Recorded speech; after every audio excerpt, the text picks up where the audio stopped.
Bene data bakundwa b'umwami Yesu Kristo, mwese abakurikira izi nyigisho tubahaye ikaze mu biganiro bya SAVEUR DIVINE. Ibi biganiro mu bitegurirwa n'abavuga butumwa bwiza batandukanye, akaba ari umuhamagaro ugendera ku ijambo ry'Imana byanditse mu gitabo cy'ubutumwa bwiza uko bwanditswe na Matayo ibice 24 umurongo wa 14. Kandi ubutumwa bwiza bw'ubwami buzigishwa mu isi yose ngo bube ubuhamya bwo guhamiriza amahanga yose, nibwo imperuka izahera ko ize. Ibi biganiro mu bikurikira ku channel ya YouTube yitwa SAVEUR DIVINE. Tubifurije kugubwa neza. Imana Data ari nayo So ibaho umugisha.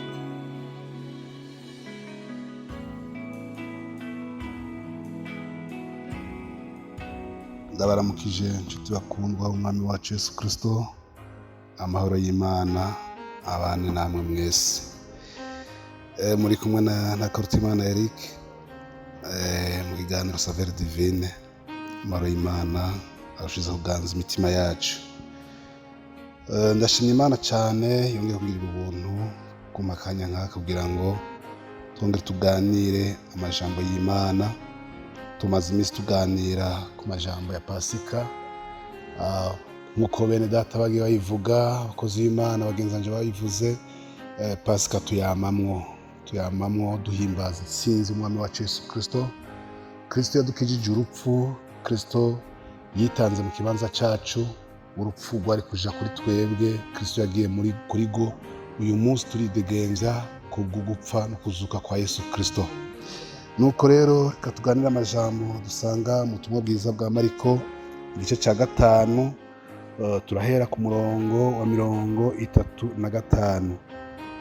Havuga ngo akivuga haza abavuye ku wa mukuru w'isinagogi bati, wa mwana wawe aracikanye, uracagorera iki umwigisha? Ariko Yesu ntiyashira umutima ku ijambo rivuzwe, abarira uwo mukuru w'isinagogi ati, ntutinye wizere gusa. Ntiyakundira uwundi muntu kujana nawe atari Petero na Yakobo na Yohana mwene nyina wa Yakobo. Bashitse ku nzu y'uwo mukuru w'isinagogi asanga bariko barakoma induru, barira baboroga cyane. Yinjiye arababaza ati, ni iki gitumye mukoma induru murira? Umwana ntiyahwereye ariko arasinziriye. Baramutwenga, baramushinyagurira, arabakumira bose, ajana na se w'umwana na nyina n'abari kumwe nawe. Yigira haruguru aho ikiziga kiri, afata ukuboko kukiziga arakibarira ati, tarisa kumi, bisobanurwa ngo gakobwa ndakubariye ivyuka. Umukobwa aca avyuka uwo mwanya aragendagenda, kuko yaramaze imyaka 12 avutse. Baca baratangara cyane. Imana yacu nishimwe. Haleluya. Mwene data, turi kuri ijambo rivuga ngo imbaraga z'Imana zitsinda urupfu. Imana yacu ihabwa icyubahiro. Turabona ngaha uwo mukuru w'isinagogi ngo yari afise umwana umwe, kari agakobwa kiwe kamaze imyaka 12, hanyuma karagwara kararemba. Aca aragenda kurondera Yesu Kristo aho yari ko arigisha, yari ko arakiza abandi bantu. Aramubwira ati, akobwa kanje kararenze, karababaye cyane, karagwaye. Yesu Kristo aramwemerera kujana nawe. Muri ako kanya tubonye ngo haca haza intumwa zivuye muhira k'uyo mukuru w'isinagogi. Baraza bamubwira bati, umwana wawe yamaze gucikana, uracagorera iki umwigisha? Tubona ijambo rikomeye cyane Yesu Kristo yaciye avuga. Yavuze ngo, ntutinye wewe wizere gusa. Ikintu gikomeye Kristo yakoze, ntiyashize umutima ku ijambo rivuzwe. Mwene data, birashoboka ko hoba ufise ikibazo, birashoboka ko ufise umutwaro runaka, birashoboka ko ufise ikintu usengera, ariko hakaza ibicantege biguca intege, kandi ivyo ntibizobura. Turabona ko bari baje kuza kubwira umukuru w'isinagogi ngo reka kugora umwigisha, umwana wawe yamaze gucikana. Ariko tubona Yesu Kristo acaremesha umukuru w'isinagogi amubwira ati ntutinye, wewe niwizere gusa. Mwene data, nagira ndakubwire nawe ku kibazo ufise, ku mutwe ariko urasengera, ntutinye, niwizere Yesu Kristo. Haleluya! Niwizere Imana mwijuru ashoboye, Imana izura ivyamaze gupfa, Imana ivyamaze kunuka, ivyamaze kuba nabi ibisubiza kuba bizima. Imana nishimwe cyane. Turabona rero ngo bace babandanya baragenda, bashitse ku rugo rw'uyu muntu umukuru w'isinagogi, asanga ngo abantu bariko bararira, ngo bakoma induru bababaye kuko umwana yamaze gupfa. Turabona rero Yesu Kristo carababaza ati kubera iki muriko murakoma induru, muriko murarira? Umwana ntiyapfuye ahubwo arasinziriye. Tubona ngo baciye bagikora iki? Baramutwenze, umve ngo baramutwenga, baramushinyaguriza, bituma Yesu Kristo nawe aca bakumira, kubera abantu nk'abo, abacantege nk'abo batwenga bashinyaguriza umuntu, abo ntaco baba bakifasha umuntu, kuko nta kwizera kuba kuri muri bo. Yesu Kristo ginaciye akora ngo yaciye abakumira. Muri abo nta numwe bashoboye kujana, muri abo nta numwe yabonye igitangaza, nta numwe yabonye ingene vyakoretse. Haleluya! Mwene data, nagira ndakubwira inama, abo bantu baguca intege, abo bantu baguca ivutu, ubakumire, ntubagira bagenzi bawe, kuko bashobora gusubiza inyuma ukwizera kwawe, bagabuza igitangaza cyako gishika kubwo kuguca intege, kubwo kugushinyaguriza, kubwo kugutwenga. Guhera bariko arasenga,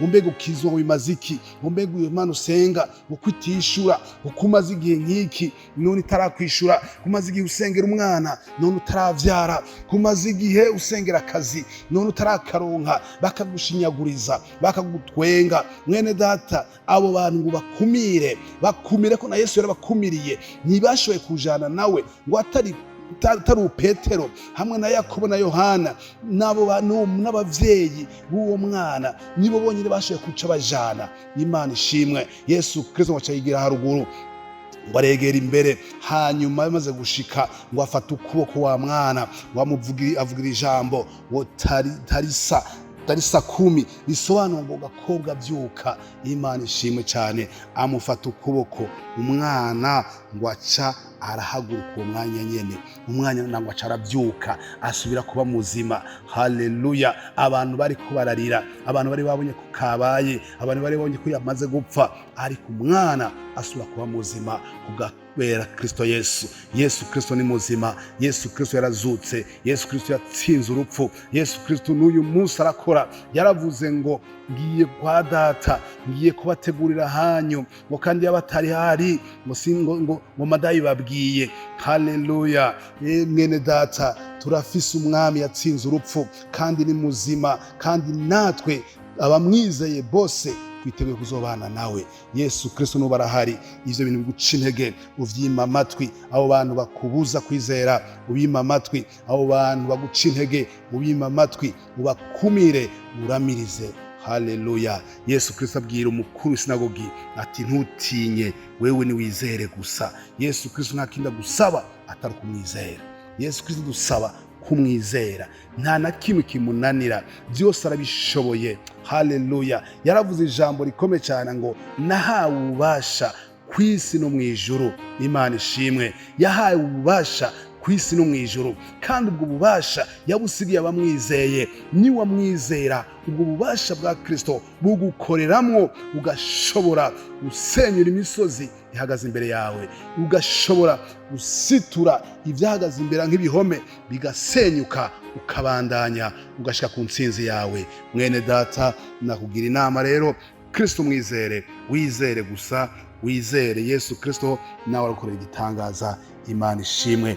Tubona ngo umwana yasuye kuba muzima, kandi abamubona bari bamaze kubona yuko umwana yamaze gupfa, umwana yamaze gucikana. Ariko Kristo ahashitse kubwo kwizera kwa mukuru w'isinagogi ntiyigeze acika intege. Haleluya! Yesu Kristo ibintu yakoze yabakumiriye, abashira ku ruhande, ntiyashira no ku mutima n'amajambo bavuga y'ibicantege ngo umwana kabaye, umwana yamaze gupfa, ngo reka kugora umwigisha. Ivyo Yesu Kristo ntiyabishize ku mutima, abuza n'aba mukuru w'isinagogi kubishira ku mutima, amubwira ati wewe niwizere gusa. Haleluya!